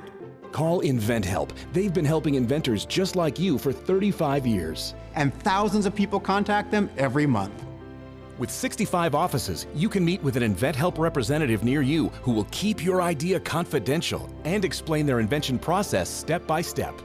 InventHelp has helped over 10,000 inventors get patents. And they offer 3D animations and prototyping services to help demonstrate your idea. InventHelp's exclusive databank includes over 9,000 companies who have agreed to confidentially review new ideas, like yours. Don't wonder what to do next. Take action right now and get the help you need from InventHelp. InventHelp. Call today for free information. 800-880-2937. That's 800-880-2937 now. Welcome back to the Conservative Commandos, the radio show and the television show. Thanks to the Conservative Commandos radio network, broadcast all across this great nation, the AUN TV network, broadcast in California and Nevada. And of course, if you're not near a broadcast tower, we are always grateful for Al Gore's amazing internet. We truly are everywhere. I'm George Landrith with Rick Trader. We're your co-host today, and I do want to remind you, if you'd like to hear or view a rebroadcast of our show, or if you want more information, just go to our website, ccrshow.com. I am very pleased to introduce our next guest, Ximena Barreto. She is not only a fabulous guest, but she's a good friend, and she is somebody that, quite frankly, is, I think, the embodiment of what America is really about. Now, I'll start off by telling you where she works. She's the business development director and political advisor at Engineered Tax Services. She's also the director of communications and grassroots strategy here at Frontiers of Freedom. And the truth of the matter is, she has been active in politics and fighting for liberty for quite a while. She was a leader of the Latinos for Trump back in 2016, and to be honest, she has drawn huge opposition from the far left simply because she has the nerve to be a Latina who's willing to support and defend the Constitution of the United States, free enterprise, the concept that America is an exceptional nation with unparalleled freedom and opportunity for all. But I have to say, that's one of the reasons why I like her so much. So anyhow, with that, Ximena, welcome back to the Conservative Commandos. Thank you, George, for having me. Absolutely. I'm excited to have you on. Now, we were going to discuss, and I think there's lots to discuss. We'll probably discuss more than those. But let's jump into this whole question of our essentially kind of, you look at our supply line, our supply chain and so forth, and we kind of have made ourselves unduly and I think foolishly dependent upon the Chinese. And now it's revealed as that was a bad idea. Yeah, and I think that the biggest lesson that we have learned is that President Trump and his policy of American first, I mean, he has been right all along on immigration and trade policies, and I don't blame, I mean, if you see mainstream media, they're blaming him, we don't have the masks, we don't have the ventilators and the things that we need, but Fauci, he has been in public office since before I was born. Why the national stockpile is depleted? Why wasn't stocked up for a pandemic in the previous administrations? Right. Yeah, it was. If you want to save lives, I guarantee there was the money before. He has been through many presidencies. Exactly. Well, one thing that's interesting is during the swine flu, which was during the Obama administration, is when they depleted it. And then the Obama administration was told by experts to restock, and it refused to, probably because it didn't fit their agenda. They wanted to spend the money on, socialized medicine and other things instead of actually preparing the nation. Well, they took also let's not forget that they did sequestration and they took money out of defense too, which it caused horrible accidents in the aviation community. Yeah. So now what we're seeing is that we need. I've been working with PPE suppliers, trying to get supplies to the states and hospitals. And what we're seeing is like we don't have anything in US, or it lands here and is in 5 minutes it's gone. So how do we avoid that in the future? We need to be more self-reliant, and we need to change, restrictions. The reason businesses have left is because we have so many restrictions and so many taxes. Right.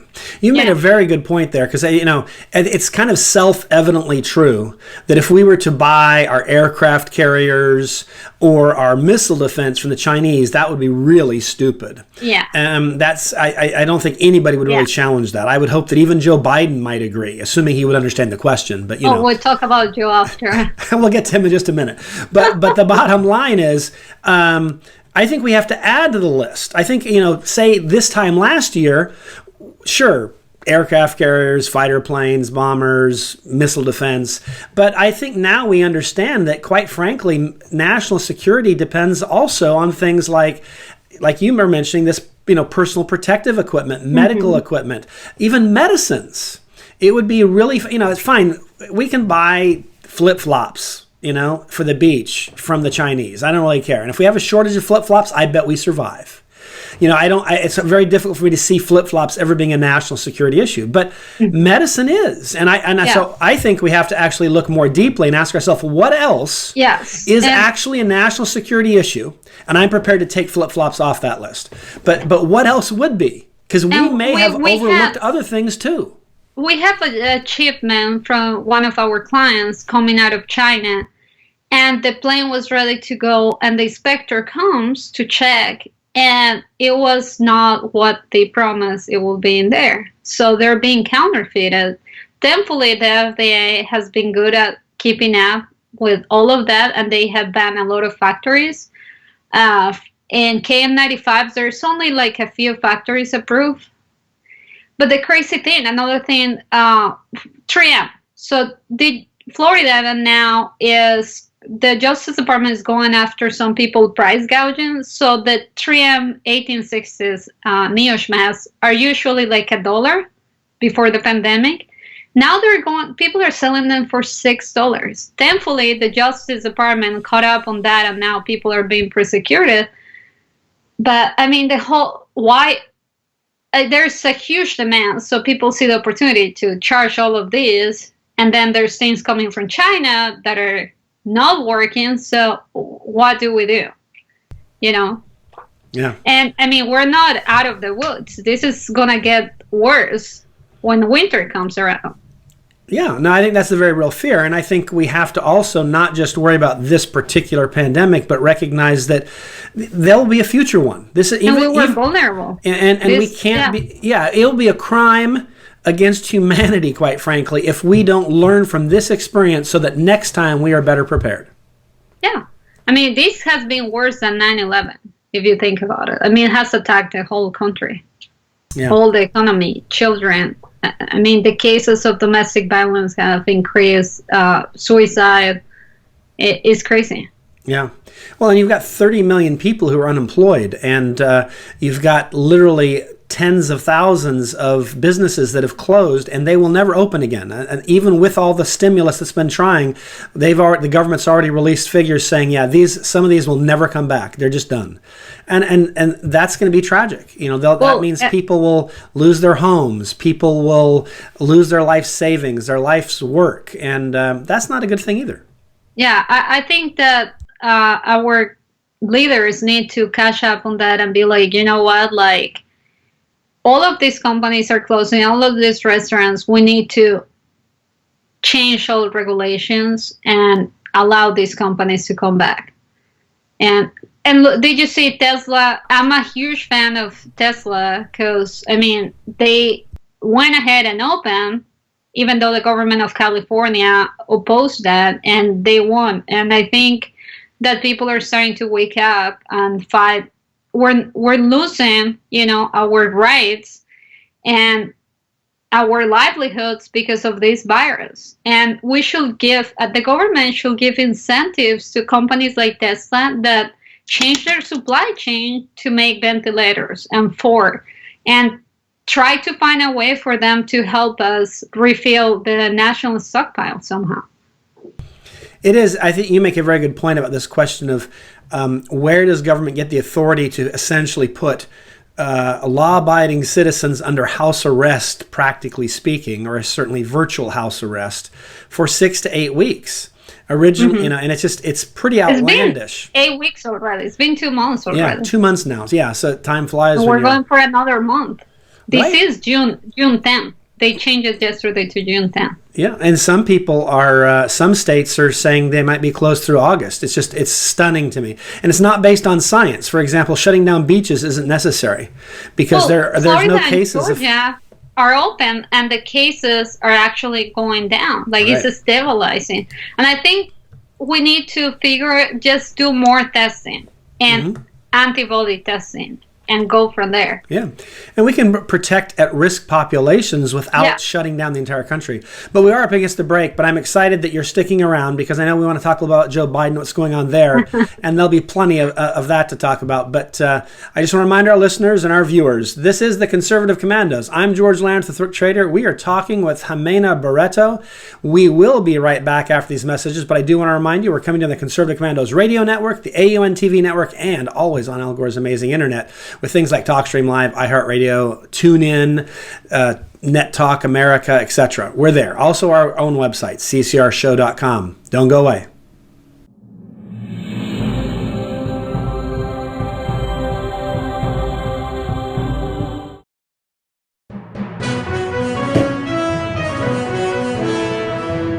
Are you a veteran and are you a homeowner? Then think Streamline and maybe save yourself a few $100s every month on your mortgage. A VA Streamline Refinance. It's called a rate reduction loan because mortgage interest reduction is exactly what it does. It's just for veterans and it lowers your mortgage rate so you can save on mortgage payments every month, every year. That's a lot of money saved. And it's so easy to qualify. You don't need pay stubs, a W-2, or bank statements. You don't need a home appraisal. It's fast and easy to apply. And mortgage interest rates are very low right now. So a VA Streamline Refinance makes it super easy and super affordable to take advantage of this opportunity and really cut your monthly mortgage payments. Veteran and homeowner? Call us to find out more. 888-893-7491.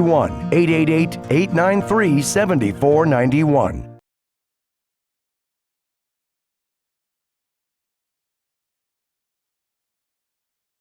Do you have an idea for an invention, but you don't know what to do next? How do you get in front of companies or get a patent? Call InventHelp. They've been helping inventors just like you for 35 years. And thousands of people contact them every month. With 65 offices, you can meet with an InventHelp representative near you who will keep your idea confidential and explain their invention process step by step. InventHelp has helped over 10,000 inventors get patents. And they offer 3D animations and prototyping services to help demonstrate your idea. InventHelp's exclusive databank includes over 9,000 companies who have agreed to confidentially review new ideas, like yours. Don't wonder what to do next. Take action right now and get the help you need from InventHelp. InventHelp. Call today for free information. 800-880-2937. That's 800-880-2937 now. Is your credit card debt driving you batty? We're going up! Just like your credit card fees and interest rates. To the top! With those sky-high payments! You can't forget about your debt. Always fear, the debt suckers are here. Are your payments sucking the life out of you? Just one call to Consolidated Credit can get the debt suckers off your back. Consolidated Credit will lower your interest rates, consolidate your bills into one easy payment, and get you out of debt fast. Call Consolidated Credit and get your life back. Call 1-800-201-8213. 1-800-201-8213. That's 1-800-201-8213. 1-800-201-8213. When debt is the problem, Consolidated Credit is the solution. Because debt sucks! Attention Viagra and Cialis users. Are prescription drugstore prices too costly? Get 50 generic pills for only $99. That's right, 50 100 milligram generic Viagra for only $99. Our products have the same active ingredients as the brand name products. Money back guaranteed if you're 100% not satisfied. Get 50 generic pills for only $99. Order now and call the number on your screen. Have your credit card ready. Welcome back to the Conservative Commandos, the radio show and the television show carried on the AUN TV network, the Conservative Commandos radio network, and of course, always on Al Gore's amazing internet. We truly are everywhere, with the possible exception of China, North Korea, and Iran, because they don't really like freedom that much. So I don't think that, Ximena or I or Rick would be welcomed on their airwaves. But everywhere else, we're there, and we're glad you're here with us because this is the place to be. I want to remind you, if you want a rebroadcast of our program, ccrshow.com is the place to go. We've been talking with Ximena Barreto. She is she's a friend of freedom, of the Constitution, of the concept of American exceptionalism. She's an American by choice, so she does not take it for granted. She understands these things are precious and not necessarily something that everyone gets to enjoy. And it's one of the reasons why she's such a great defender of liberty and freedom in the Constitution. We started off talking about what some of the China policy and so forth, but we were going to shift gears. We want to talk a little bit about General Flynn and, quite frankly, Joe Biden, locked up in his basement. So tell us, what do you see going on there? Oh, it's been a great week if you think about it. A lot of mainstream media called me conspiracy theories for defending General Flynn in the past. And do you think that someone that had over 30 years of service to his country and bunch of medals will start randomly lying? I mean, he just decided to randomly die. No. And it's been proven now that the FBI conspired to make him lie. And he did mention that he did all of this. He pled guilty to defend his family because they were going to go after his son. I mean, any parent will do that. Right. You will do that for your kids. I will do that for my daughter. Right. But the guy just didn't become, after over 30 years of service, he's just not going to become a traitor out of nowhere. Right. Yeah, I saw a guy on the news this morning claiming that that he was a traitor, and I'm just like shaking my head going, this is so absurd. He has sacrificed over 30 years for his country. The reality man is a hero. Yeah, he had to sell his home to pay the legal fees from the harassment he was getting, and finally he just threw up his hands. I have a friend who did the same thing. He basically had to take out a second mortgage on his home. He realized that if he didn't find a way to end the persecution, I won't say prosecution because it wasn't a prosecution, it was a persecution. He finally just said, I'll plead guilty to a lower charge if you'll just go away and stop it. And, and they finally said yes. Mainstream media went after me. After a while, I resigned. I'm like, it's not worth my livelihood and the lies that they spread. Yeah, I did make some comments, but I'm not anti-Semitic or racist. And what did I get? Death threats, packages to my house. Like, it's insane the extent that they're going to destroy lives, especially of a man that served his country with honor. The other thing that's interesting is the people who questioned him at the FBI at the end of the interview determined that he had been completely truthful. That's what they said. It was later, I would say about 6 months or a year later, that other people who did not do the interview went in, looked at the notes, altered the notes from the interview, and then claimed he had lied. And that's what began this prosecution. And that all happened under the Mueller thing. So, when people start quoting the Mueller thing to me, I realize, okay, so you're going to quote a dirty cop to me, basically. That's what you're doing. Yeah. A dirty cop. You know what's the crazy thing? That we spent millions and millions of dollars on that investigation. And they said, oh, they're trying to change the results of the election with Russia. But actually, we had a presidency and trying to destroy an incoming president. Yeah. No, you're exactly right. And using the DOJ and the FBI, Yeah. Well, I mean, it's very weird. So you have the president. Projection. So they need to pay back for that whole investigation. Yeah. No, I agree. And they're all, if you think about it, they're so responsible that we didn't get a hold of the virus early, because the intelligence report came out in November while the whole impeachment thing was going on. So all of this is, if you think about it, the Democrats are responsible for not only destroying Flynn's life, but not the Russia Mueller money, and now the virus. Yeah, they diverted our attention from this. They diverted their attention from this. They diverted the president's attention from this. And now they want to say that he was slow to act, but yet when he shut down travel from China, they all condemned him for being a racist. It's like these people are irrational, they're lunatics, and quite frankly, they are unhinged from reality and truth.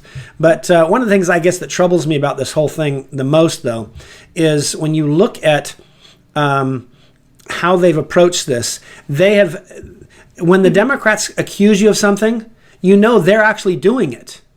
It's projection. Yeah, this projection is ridiculous. We now know that they were colluding with the Russians. Hillary did.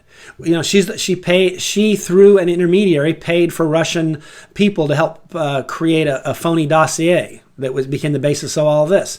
So she was colluding with the Russians. Biden. Yeah, Rick Grenell finally gave the list of the officials that tried to unmask General Flynn. Yeah. And Biden did that a few days before leaving office. And why? Because in 4 years he wanted to run. Yeah. And in interviews, he's like, no, I don't recall saying that. Samantha Power, 7 times she requested. Yeah. And she's a UN ambassador. How about, and then also. Yeah, and then she lied and said she didn't. And 7 times. Yeah. And then also the Barack Obama's chief of staff did it. Now, let's be honest. The chief of staff doesn't do this. Barack Obama told him to. In other words, Barack Obama didn't want his name on the list as being the unmasker. So he told his chief of staff, can you unmask him for me? That's how that one worked.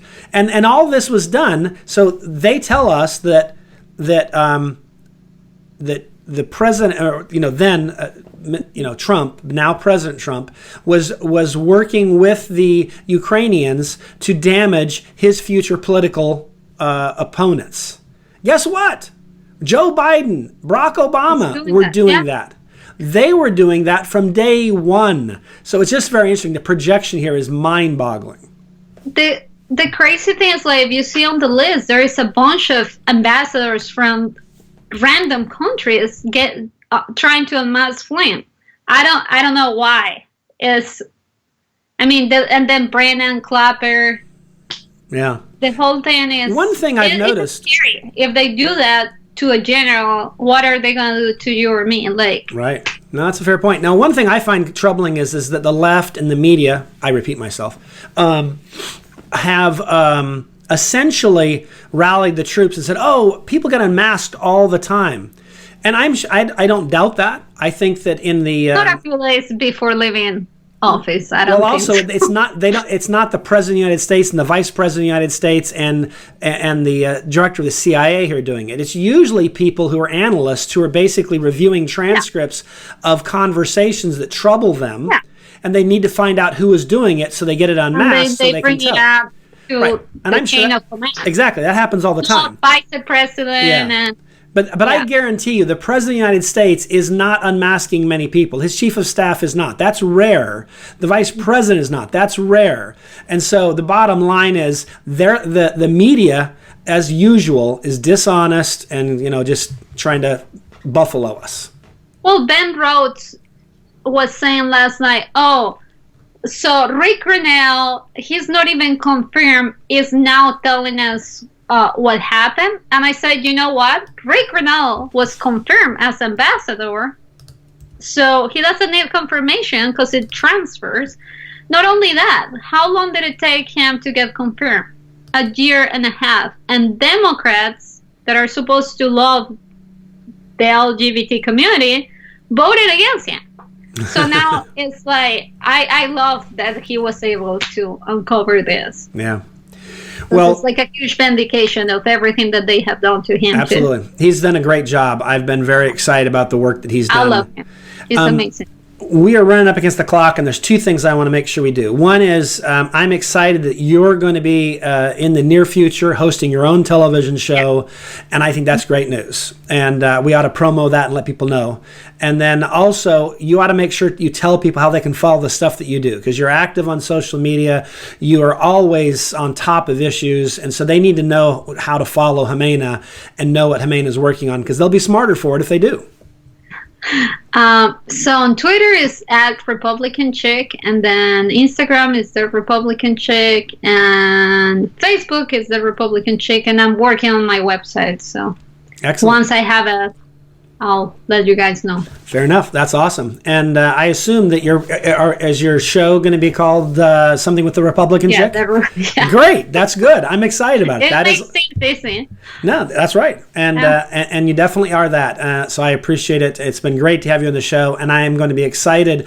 I'll still want to have you on the show, but I'm also excited that you will be a host of a program, because you're one of the smartest people I know and one of the most principled people I know, and Americans need to hear more from Ximena, quite frankly.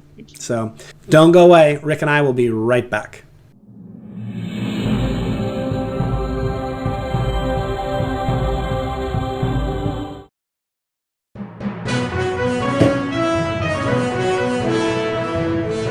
Everybody wants cheap airfare, but where do you find it? You call low-cost airlines. Their prices are direct from the airlines, and they're so low you can't find these fares published anywhere. They specialize in cheap flights, discount hotel rooms, cheap car rental rates, and great package deals anywhere around the world. Wherever you want to go, they can help you get there cheaply and with a best price guarantee. If you want the lowest prices on your airline tickets or other travel services, call now. That's right, call. That's the only way to get these rates. Experts are standing by 24/7 to get you the cheapest airfare and hotel rates available. So don't wait. Call right now for the lowest travel prices anywhere and for great last-minute travel deals too.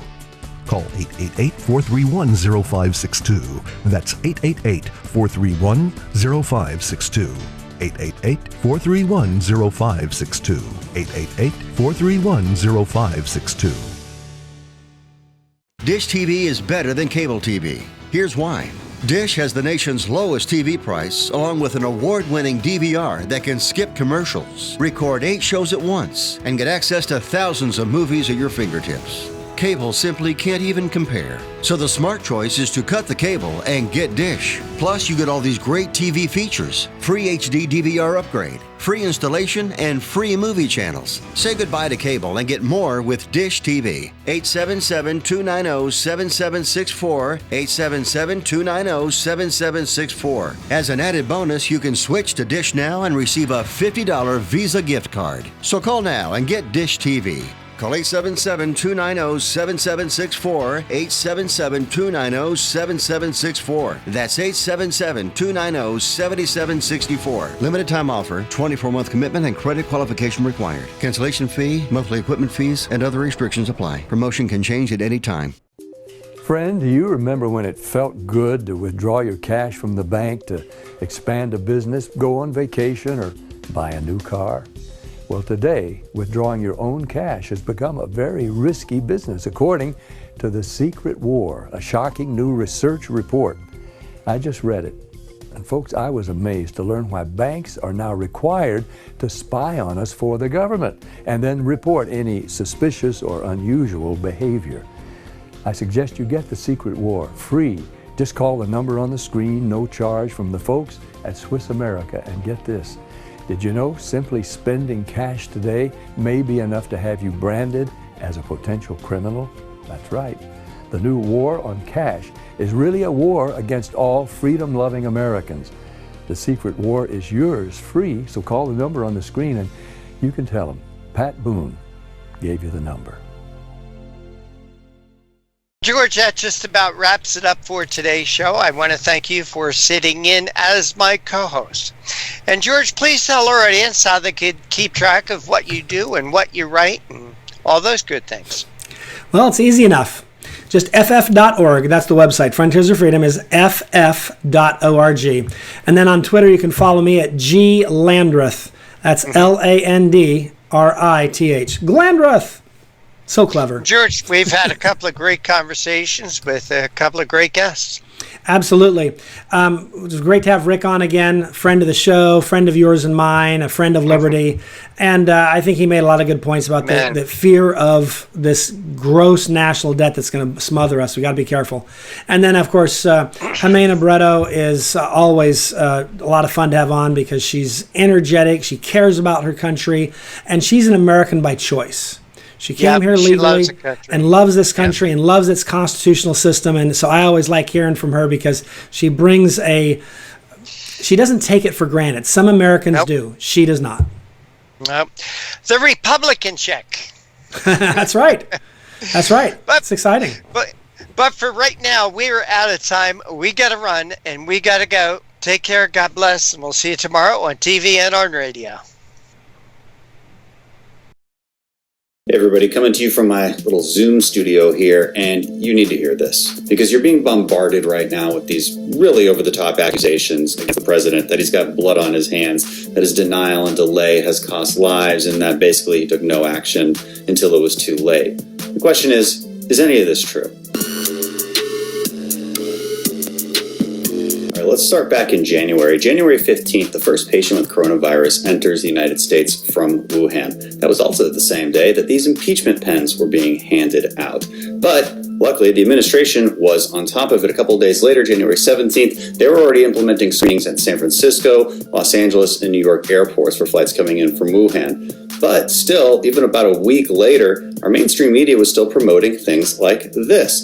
Doctors saying, hey, this isn't a big deal, not much more dangerous than the flu. Nevertheless, President Trump did implement that travel restriction on January 31st, even though things like the World Health Organization were saying no need to limit trade and movement. And they largely criticized President Trump's travel restrictions. Same day, January 31st, that Nancy Pelosi proposed the No Ban Act, which would actually stop President Trump from implementing the life-saving travel restrictions that he did implement. So was everybody else really sounding the alarm at this point in time? No, of course not. Headlines like these were being written, and constantly, and by mainstream outlets. Again, I don't blame them. These are the facts they had at the time. Adam Schiff, the chairman of the Intelligence Committee, was getting regular updates in that committee, but he didn't even publicly talk about coronavirus until February 25th. And let's not forget that President Trump did talk about the coronavirus in the State of the Union on February 4th. What happened to that State of the Union? That happened. So fast forward a couple of weeks when the president actually asked Congress for supplemental funding to combat the virus, $2.5 billion. What did Nancy Pelosi do?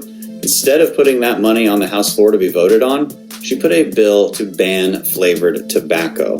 That was the priority of the Speaker of the House. You also hear a lot of criticism for Trump being overly optimistic. But this is what Nancy Pelosi was saying in late February, telling people to go out and enjoy themselves for the Chinese New Year. Come to Chinatown. Here we are. Same with Bill de Blasio in New York City. I want to be clear, I'm not blaming them either. We all have the same set of facts. Even around the world, places like Italy and Spain and Iran, their cases didn't start to spike until early March. And even they didn't lock down. Italy didn't lock down until March 10th. Spain didn't lock down until March 14th. Iran, not until April 4th. Places like Sweden didn't lock down at all. As these countries locked down, were we just doing nothing? No, of course not. President Trump implemented travel restrictions from Europe on March 12th. And what did the media say? All of that. All of that. Widespread criticism. How could you do this? What's the point of this? Well, Does this really sound like an administration that's in denial about this? Of course not. And a few days later, we implemented our own 15 days to slow the spread, which then turned into 30 more days. Okay, fine, say the critics, but what about the PPE? We were well behind. We should have had more in the national stockpile. Yeah, that's true. But USA Today did a fact check on this. As it turns out, most of our stockpile was depleted after the H1N1 virus. Okay? And the Obama administration never replenished it. That's the truth. Am I blaming them? No, not really. They don't have a crystal ball. What about the testing? We were behind on that. And that's President Trump's fault, right? Well, no, not so simple. Early on, the CDC started to develop a test, but China refused to give them actual samples of the virus, so it was harder to make a test. And also, they didn't do a great job of it. Also, long-standing FDA regulations prevented our private industry from actually developing tests. The Trump administration reversed those regulations that had been around for well over a decade. This is the main point here. If we're going to look back in time and try to suggest that our government should have shut everything down back in February, well, where's the evidence for that? We're really going to shut things down when our cases hadn't really started to increase? When it barely started to increase in places like Italy or Iran? Of course not. They didn't shut things down until way later. Do you really think that we should have lost tens of millions more of jobs and livelihoods based on almost no evidence at the time? Is that really a reasonable expectation? Is that really a reasonable accusation? No, I don't think so. Listen, I don't want to blame Democrats for this at all. I don't think we should. I don't think there's a lot of people to blame for this, except for China, of course. It would be time for all of us to give each other a little bit of grace and understand that at the local, state, and federal level, everybody is doing their best to fight the pandemic. And we're going to need to stop the dishonest finger pointing as we move into the next phase, where we figure out how to reopen our economy and fight the pandemic alongside that. Thanks for listening.